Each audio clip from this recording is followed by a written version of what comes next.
It is a torrid Tuesday night here in Pittsburgh, Pennsylvania, but the Heat will not slow down. Two of the best programs in college soccer. The newly minted #2 team in the nation, the Marshall Thundering Herd, visiting the Pitt Panthers, who just fell out of the rankings due to a shock 4-1 loss at Georgetown. This presents a massive opportunity for the home team Panthers. That's Devin Kerr. I'm Dallin Cuff.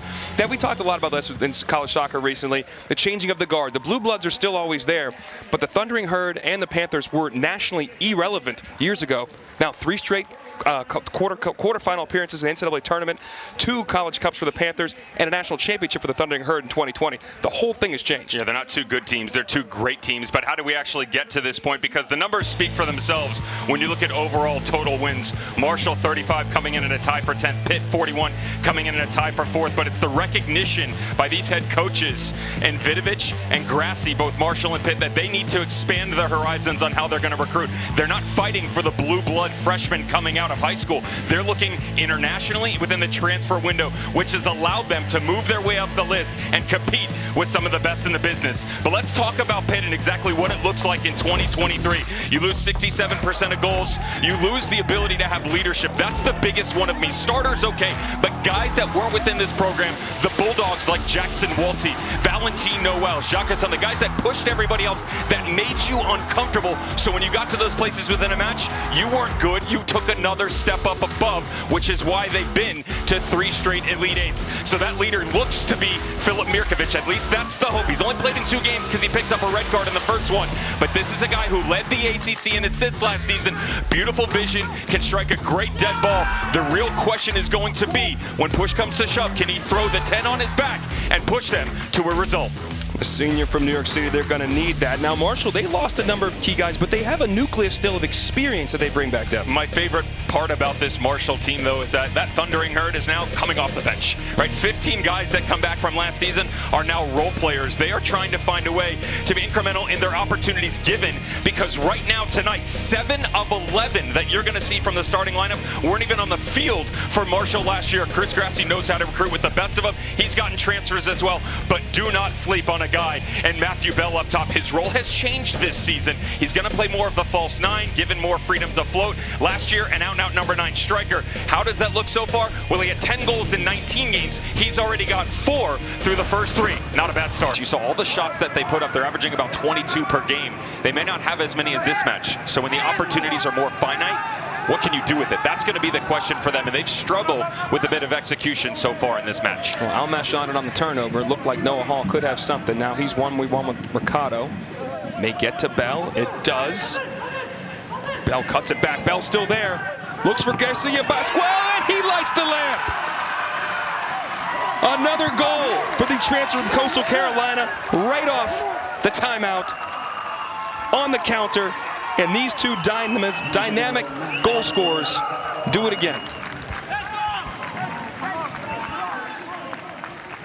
Here is some of that quality from Matt Bell that certainly you don't need to pump double-digit shots when you have this type of class from your attacking playmaker in Matt Bell. We talked about his position. Notice how deep lying he gets, and Chris Grassi says it benefits us because we can get the ball out in front of him and he can just run at players. Love the pause by Matt Bell here to get it onto his right foot and then cut it back across, because the scouting report tells you that he doesn't want to use that right peg. Matt Bell knows it, so he goats them into it. The quick little cut, and then watch the left on an absolute platter. Matt Bell, the leading goal scorer for this Marshall squad last season, but when you bring in the 2nd overall choice in Alvaro Garcia Pascual in the Sun Belt conversation in 2022, not a bad start whatsoever. Certainly a great collaboration and the lead for Marshall. Oh, nice move by Silva. He's got some room.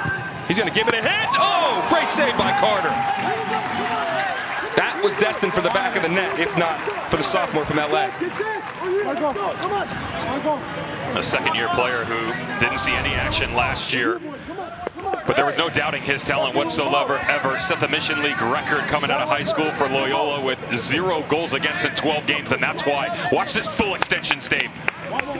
That's perfect technique from Cabral Carter. Just sets himself, and that explosion over the right shoulder. Beautifully done.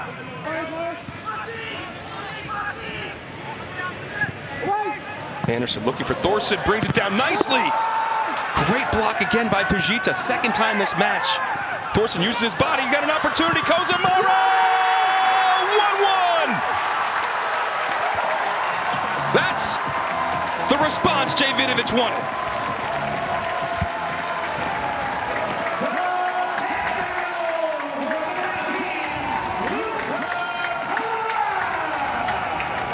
And we told you to keep an eye on Albert Thorson for good reason. Although he's only been on campus since August 11th. He arrived late. They had some issues getting his green card involved. Watch the work rate by the striker. The first move and then the secondary one. Reason it's no foul, because he stands his ground. Doesn't have to jump, just lets the ball drop right in front of him. And then beautiful vision, the touch to get it over the left side. Maybe a benefactor of a handball, to be fair. Coming up off the right side of his body, but quickly recognizes the fact that that man, Kazamara, wide open, just talked about his positional aptitude and understanding when to come and when to go. The game-tying goal and 3 straight matches he's netted for Pitt. The sun going down in the Berg here. The temperature still remains high, though, 87 degrees. And it's a 1-1 match here at Ambrose Urbanic Field between the Marshall Thundering Herd, #2 team in the nation, and the Pitt Panthers. Devin Kerr, Dallin Cuff here.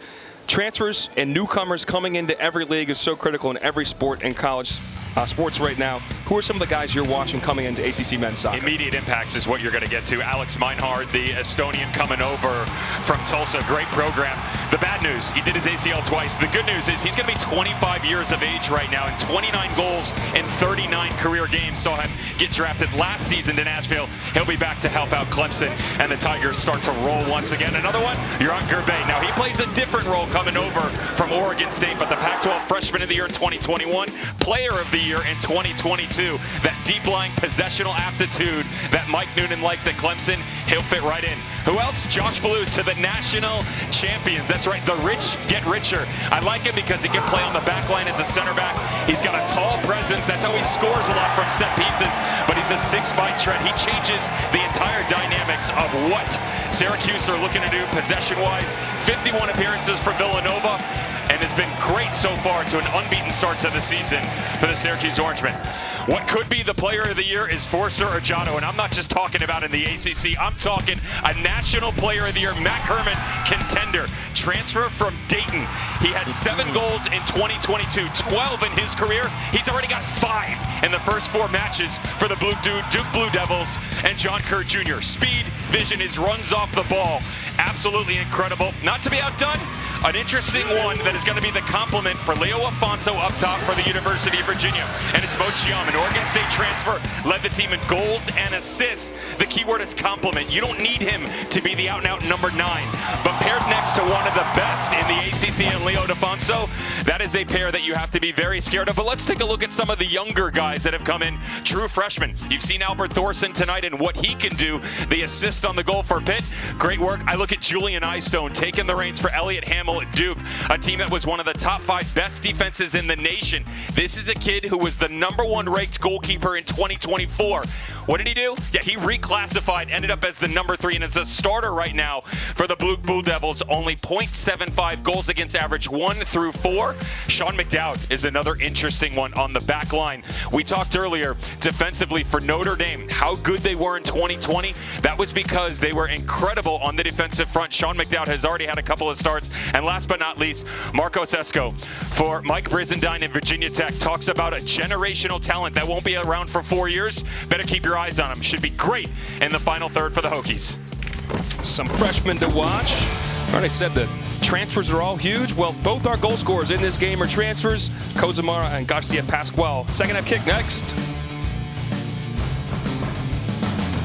And within all of that, regardless of shape or pressure, to me it still comes down to the 2 up top and Massimo Morania and the work rate of Albert Thorson. How's that ball? Silly. In space. Drives it low. Pings around. Still loose. And Perota able to corral it. Mirkovic hyping the crowd up.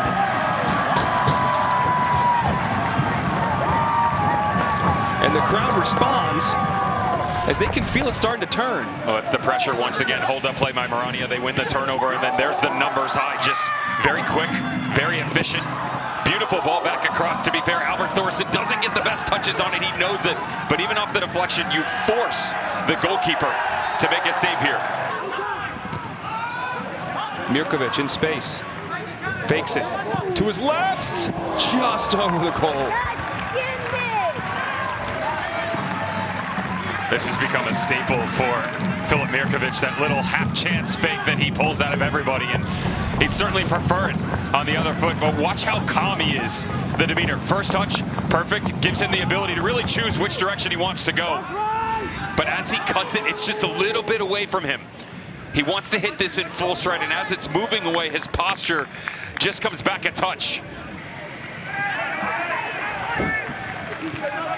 Turnover could be dangerous here. Bell on it.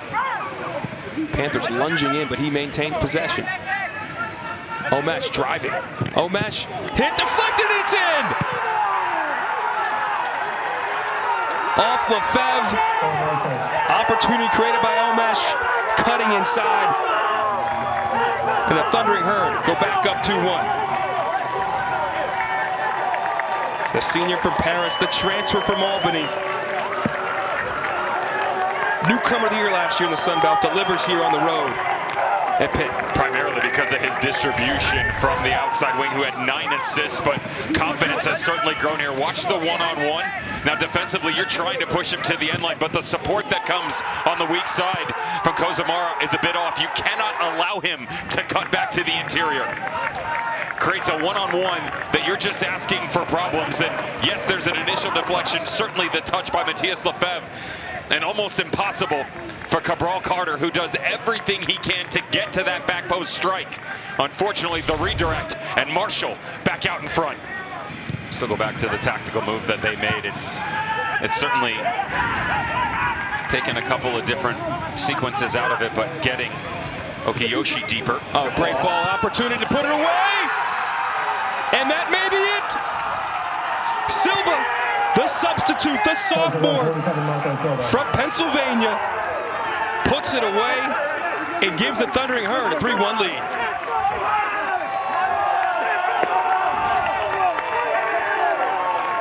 So we talked about what your direction was going to be here if you're Marshall. Watch Okiyoshi.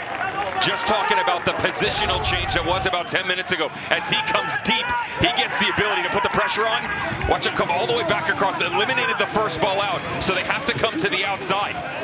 Because you don't have that stepping stone, Pitt is trying to find a different avenue to play out of, and instead, you turn it over, and then there's not a good enough recovery. The back post run, Mayufo falls asleep. Great diagonal on Marco Silva over that back shoulder, where he doesn't try and stretch, instead comes back to the interior and extends the lead for Marshall. And Marshall moves to 4-0 on the year. First time Chris Grassi has done that in his 7-year tenure here at the Thundering Herd. And what an impressive performance overall by this Marshall team.